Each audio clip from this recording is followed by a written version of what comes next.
اس میں ایک خاص جو مضمون آیا ہے وہ یہ ہے کہ حضور صلی اللہ علیہ وسلم نے جو شادی کی حضرت زینب سے رضی اللہ تعالی عنہ، حالانکہ حضرت زینب جو ہے اس سے پہلے حضور ہی کی فرمائش پر ان کی شادی کی گئی تھی حضرت زید ابن حارثہ سے۔ زید ابن حارثہ رضی اللہ تعالی عنہ حضور کے غلام تھے اور حضور نے انہیں آزاد کر کے اپنا بیٹا بنا لیا تھا، تو محبت بہت تھی حضور کو حضرت زید ابن حارثہ سے۔ لیکن یہ ہے کہ ایک تو منہ بولا بیٹے کی کا قرآن میں نفی آ گئی کہ منہ بولے بیٹے کی کوئی حیثیت نہیں ہے، اسلام میں اس کی کوئی قانونی اور شریعت کے اندر اس کا کوئی مقام نہیں۔ بیٹا تو وہی ہے کہ جو آپ کے صلب سے ہے۔ دوسرے یہ کہ اب منہ بولے بیٹے کی بیوی جب حضرت زید نے طلاق دی تو آیا منہ بولے بیٹے کی بیوی سے کوئی شخص جو ہے وہ نکاح کر سکتا ہے؟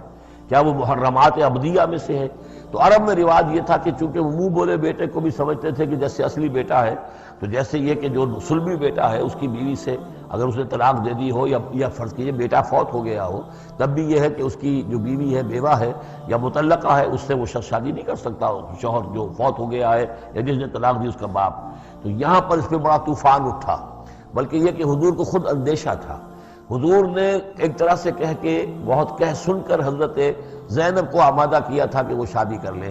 زینب جو ہے رضی اللہ تعالی عنہ اونچے گھرانے کی، بنو ہاشم کی خاندان سے تعلق رکھنے والی، اور حضرت جو زید ابن حارثہ تھے ان پر غلامی کا داغ لگ چکا تھا۔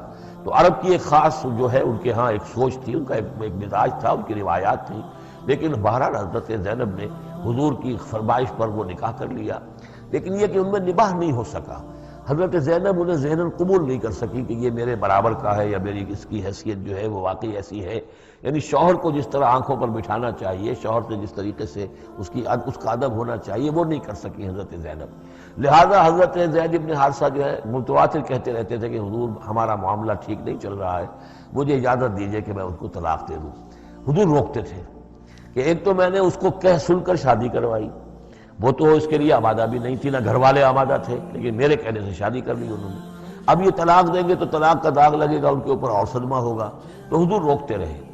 لیکن شاید یہ بھی دل میں آپ کے خیال تھا کہ اگر خدا نہ خواستہ زید نے طلاق دے ہی دی تو پھر زینب کی دل جوئی اس کے بغیر ممکن نہیں ہوگی کہ میں خود پھر ان سے شادی کروں، لیکن میں کیسے شادی کروں گا جبکہ میں نے تو زید کو اپنا منہ بولا بیٹا بھی کہا تھا۔ تو اس حوالے سے تو اسکینڈل بن جائے گا، اور پورے لوگ جو ہیں دشمن تو موجود ہیں، مارے آستین منافقین بھی موجود تھے، وہ اس کو ایک ایشو بنا لیں گے میرے خلاف۔ تو اسی گویا کہ آپ اسی ششپنج میں تھے کہ یہ آیات نازل ہو گئی۔ پہلی آیت میں تذکرہ ہے اس کا کہ جو حضور کے کہنے کی بنا پر حضرت زینب اور ان کے بھائی آمادہ ہوئے نکاح پر، ورنہ وہ آمادہ نہیں تھے زید بن حارثہ سے نکاح پر۔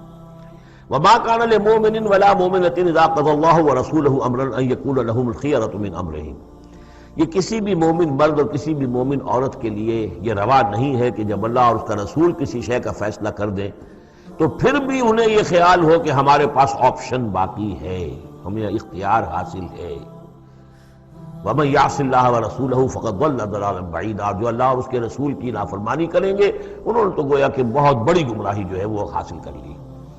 یہ گویا کہ ایک تو یہ کہ اس کو عام ہم لیں گے تو یہ ہر معاملے کے اوپر ہے کہ اللہ اور اس کے رسول کے فیصلے کے بعد پھر میں یہ سمجھوں کہ میرے پاس کوئی آپشن ہے، تو اس کا مطلب ہے کہ میں اللہ کا انکار کر رہا ہوں، رسول کا انکار کر رہا ہوں۔ پس منظر میں وہی ہے کہ حضور کی فرمائش جو تھی ابتداءً تو چونکہ امیمہ ابن عبد المطلب حضور کی پھپھی تھی جن کی بیٹی ہیں حضرت زینب، یوں سمجھیے کہ قریش کا اونچا خاندان ہے، اور ادھر یہ ہے کہ حضرت زید ابن حارثہ غلام رہے ہیں، اگرچہ تھے شریف خاندانوں میں سے عرب کے، لیکن کبھی انہیں کہیں پکڑ کر کہیں کسی نے لا کر غلام بنا کر بیچ دیا تھا تو داغ تو لگ گیا غلامی کا، اور اس معاشرے میں وہ داغ پھر دھلتا نہیں تھا ایک دفعہ لگ جانے کے بعد۔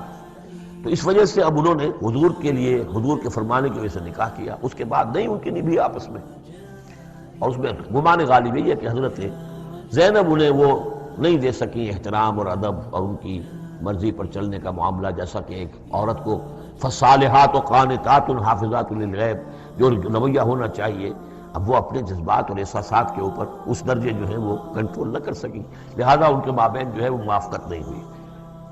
تو حضرت زید نے کئی دفعہ کہا کہ حضور میں پھر ان کو فارغ کر دینا چاہتا ہوں، طلاق دینا چاہتا ہوں۔ استقول للذی انعم اللہ علیہ وانعمت علیہ امسک علیک زوجک، اے نبی جب آپ کہتے تھے اب اس شخص سے کہ جس پر اللہ نے بھی انعام فرمایا اور آپ نے بھی انعام فرمایا، آپ نے اسے آزاد کر دیا، اپنا منہ بولا بیٹا بنایا تھا، یہ دوسری بات ہے کہ اللہ نے وہ بات ختم کر دی، یہ تو زید ابن محمد کہلاتا تھا، اب یہ زید ابن حارثہ رہ گیا دوبارہ۔ آپ اس سے کہتے رہے امسک علیک زوجک، نہیں اپنی بیوی کو روکے رکھو، گھر میں آباد رکھو، ذرا اور کوشش کرو، ذرا اور کہ مزاجوں کی موافقت ہو جائے۔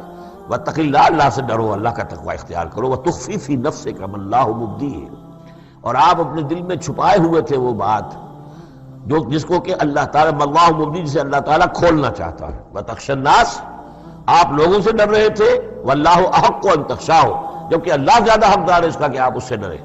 فلما قضا زید منہا وطرا، تو جب زید نے اس سے آخری قطع تعلق کر لیا، یعنی زکوٰۃ بھی دے دی، وہ طلاق بھی دے دی اور پھر عدت بھی پوری ہو گئی، زوجناکہا، اے نبی ہم نے تزویج کر دی ہے اس کی تمہارے ساتھ، زوجہ بنا دیا ہے، ہم نے نکاح کر دیا ہے۔ حضرت زینب پھر یہ کہا کرتی تھی دوسری ازواج مطہرات سے، فخر کرتی تھی کہ تمہارے نکاح سب کے جو ہیں زمین پر ہوئے ہیں، میرا نکاح آسمان پر ہوا ہے۔ جب حضور نے شادی کی ان سے، پھر اللہ نے نکاح کیا، اللہ نے نکاح پڑھایا ہے۔ زوجناکہا، ہم نے اسے آپ کی زوجیت میں دے دیا، کہ لا یکون علی المؤمنین حرج فی ازواج ادعیائہم، تاکہ یہ آئندہ کے لیے یہ جاہلی رسم کا خاتمہ ہو جائے اور منہ بولے بیٹوں کی بیویوں کے بارے میں اہل ایمان پر کوئی تنگی نہ رہے۔ منہ بولا بیٹا تھا، اس کی بیوی تھی، بیٹا فرض کیجیے فوت ہو گیا وہ، تو اس کی بیوی سے وہ بیوہ ہو گئی ہے، تک آپ شادی کر سکتے ہیں۔ اسی طریقے سے اگر وہ اس کو طلاق دے دی ہے، شادی کر سکتا ہے۔ یہ محرمات ابدیہ میں سے نہیں ہے، محرمات ابدیہ کی فہرست سورہ نساء کے اندر آ چکی ہے۔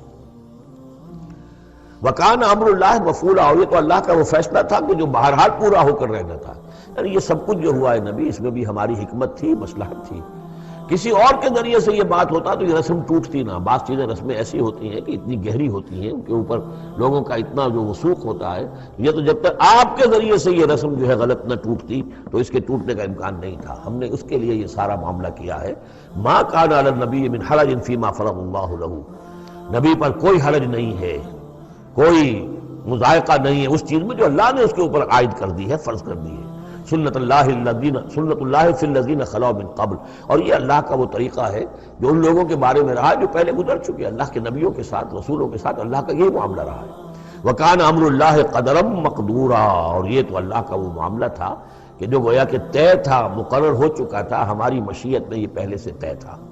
الَّذِينَ يُبَلِّغُونَ رِسَالَاتِ اللَّهِ، وہ اللہ کے نبی کہ جو ہم اللہ کے پیغامات کو پہنچانے پر مامور ہوتے ہیں، وَيَخْشَوْنَهُ، اور صرف اسی سے ڈرتے ہیں، وَلَا يَخْشَوْنَ أَحَدًا إِلَّا اللَّهَ، اور نہیں ڈرتے کسی اور سے اللہ کے سوا، وَكَفَى بِاللَّهِ حَسِيبًا، اور اللہ تعالیٰ کافی ہے کفایت کرنے والا یا حساب لینے والا۔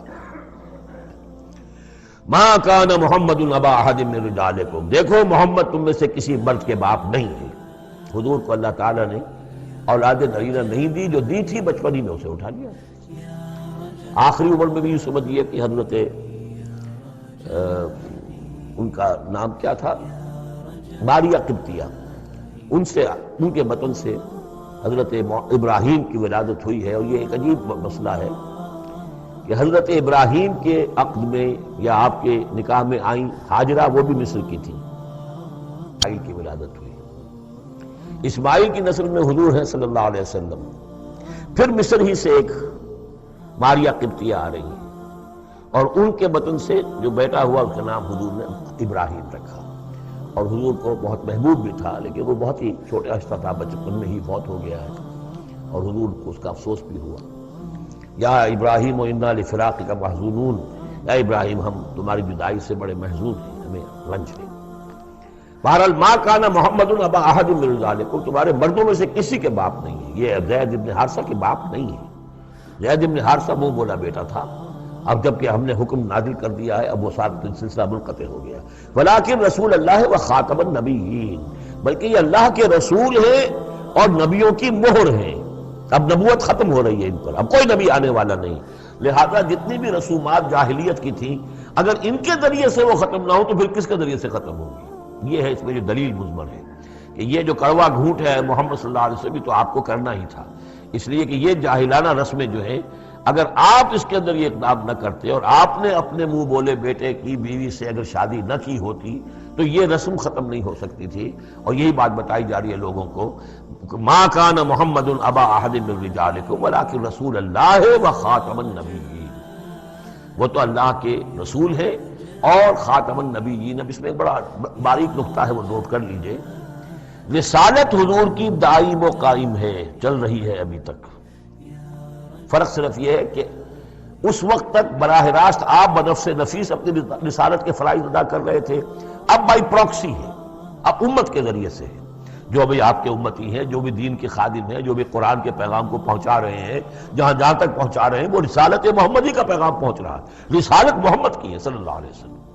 جیسے کہ ہم نے سورہ انعام میں آیت پڑھی تھی، اوحی الی ھذا القرآن لانذرکم بہ ومن بلغ. اے نبی ان سے کہہ دیجئے یہ قرآن مجھ پر وحی کیا گیا ہے تاکہ اس کے ذریعے سے میں تمہیں بھی خبردار کر دوں اور جسے بھی یہ قرآن پہنچ جائے. اسی لیے امت کو آپ ہدایت دے کر گئے تھے، فَلْيُبَلِّغِ الشَّاهِدُ الْغَائِبَ. اب یہ تمہارا کام ہے، اس قرآن کی تبلیغ کرو اور پہنچاؤ، جو بھی یہاں نہیں ہے ان تک پہنچاؤ. تو گویا کہ رسالت محمدی ختم نہیں ہوئی ہے، رسالت محمدی تو چل رہی ہے. لہذا ختم کا لفظ جو آیا ہے وہ رسالت کے ساتھ نہیں آیا، نبوت کے ساتھ آیا. نبوت ختم ہو گئی جب وحی کا دروازہ بند ہو گیا، نبوت ختم ہو گئی. نبوت محمدی آپ کی ذات کے ساتھ تھی. وہ جیسے ہی آپ کی ذات جو ہے وہ اس دنیا سے اس نے پردہ کیا، اس کے ساتھ ہی آپ کی وہ نبوت کا دروازہ بند ہو گیا. لیکن رسالت محمدی وہ تو دائم و قائم ہے. اسی لیے یاد دیکھیے وَلَٰكِن رسول اللہ ہے وَخَاتَمَ النَّبِيِّينَ. آپ تو اللہ کے رسول ہیں اور دائم ہے اور قائم ہے، اور خاتم النبیین ہے اور نبیوں کی مہر ہے. وَكَانَ اللَّهُ بِكُلِّ شَيْءٍ عَلِيمًا. اور یقیناً اللہ تو ہر چیز کا علم رکھنے والا ہے.